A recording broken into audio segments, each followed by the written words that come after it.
नमस्कार। आज हम जानेंगे 35वें श्लोक का अर्थ। मनोनिग्रह के संबंध में अर्जुन की उक्ति को स्वीकार करते हुए भगवान मन को वश में करने के उपाय बतलाते हैं। श्लोक 35।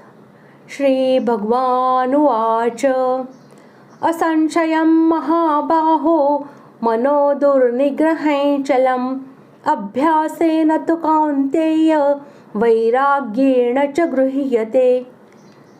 श्लोक का अर्थ। श्री भगवान बोले, हे महाबाहो, निस्संदेह मन चंचल और कठिनता से वश में होने वाला है, परंतु हे कुंती पुत्र अर्जुन, यह अभ्यास और वैराग्य से वश में होता है। निस्संदेह मन चंचल और कठिनता से वश में होने वाला है। भगवान के इस कथन का यह अभिप्राय है कि भगवान अर्जुन की उक्ति का समर्थन करके मन की चंचलता और उसके निग्रह की कठिनता को स्वीकार करते हैं। अर्जुन ने पहले चंचलता के कारण मन का निग्रह करना बड़ा कठिन बताया। उसी बात पर भगवान कहते हैं कि तुम जो कहते हो वह एकदम ठीक बात है, निस्संदिग्ध बात है, क्योंकि मन बड़ा चंचल है और इसका निग्रह करना भी बड़ा कठिन है। अर्जुन की माता कुंती बहुत विवेकवती तथा भोगों से विरक्त रहने वाली थी। कुंती ने भगवान श्री कृष्ण से विपत्ति का वरदान मांगा था। ऐसा वरदान मांगने वाला इतिहास में बहुत कम मिलता है।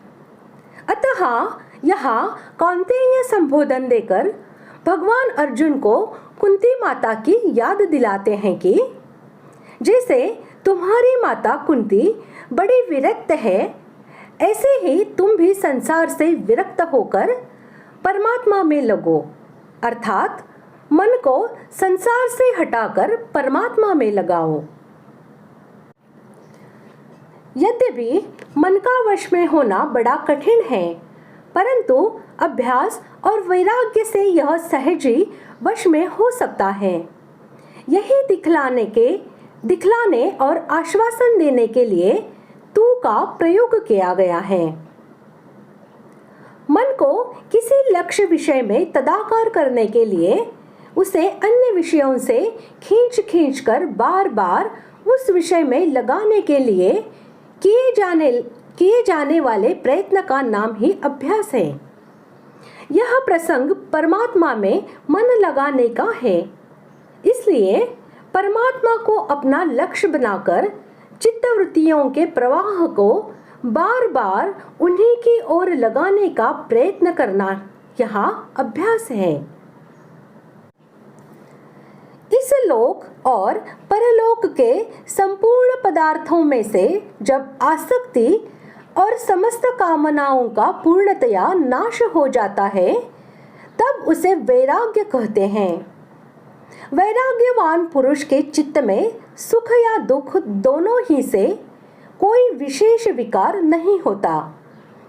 वह उस अचल और अटल आभ्यंतरिक अनासक्ति या पूर्ण वैराग्य को प्राप्त होता है, जो किसी भी हालत में उसके चित्त को किसी और नहीं खींचने देता। अर्जुन विश्वविख्यात वीर थे। देव, दानव और मनुष्य सभी श्रेणियों के महान योद्धाओं को अर्जुन अपने बाहुबल से परास्त किया था। यहाँ भगवान उनको इस वीरता का स्मरण कराकर मानो उत्साहित कर रहे हैं कि तुम्हारे जैसे अतुल पराक्रमी वीर के लिए मन को इतना बलवान मानकर उससे डरना और उत्साह छोड़ना उचित नहीं है। साहस करो, तुम उसे जीत सकते हो।